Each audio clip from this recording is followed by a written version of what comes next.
Top quality और consistent performance के लिए सिर्फ सिल्वर पंप नाम याद रखना। લોકોને ઘરની બહાર નીકળવું પણ મુશ્કેલ બન્યું। ગટર લાઇનનું પુરાણ ન કરાતા પાણી ભરાયું હોવાનો સ્થાનિકોએ આક્ષેપ લગાવ્યો છે, તો તંત્રની પ્રી મોન્સૂનની કામગીરી માત્ર કાગળ પર હોવાનું જોવા મળ્યું।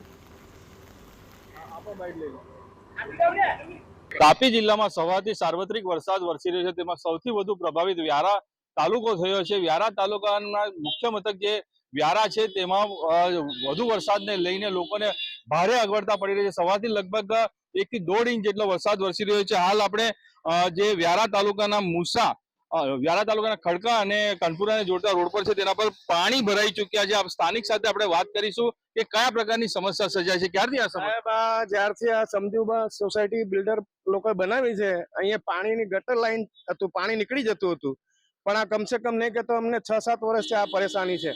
વરસાદ થોડોક બી આવે એટલે અહીંયા પાણી ભરાઈ જાય એટલે બાઇક વાળાઓને તો બચારાઓને જવાની જ તકલીફ પડે।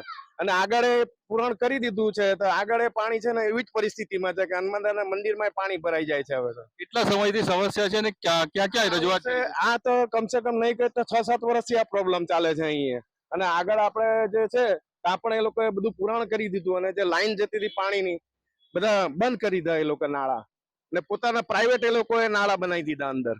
ચોક્કસ આ હતા અહીંના સ્થાનિક જેમણે જણાવી રહ્યા છે કે આ સમસ્યા છેલ્લા 6-7 વર્ષથી છે, જેને લઈને સ્થાનિકોએ ભારે હાલાકીનો સામનો કરવો પડી રહ્યો છે। નીરવ કંસારા, TV9 તાપી। તો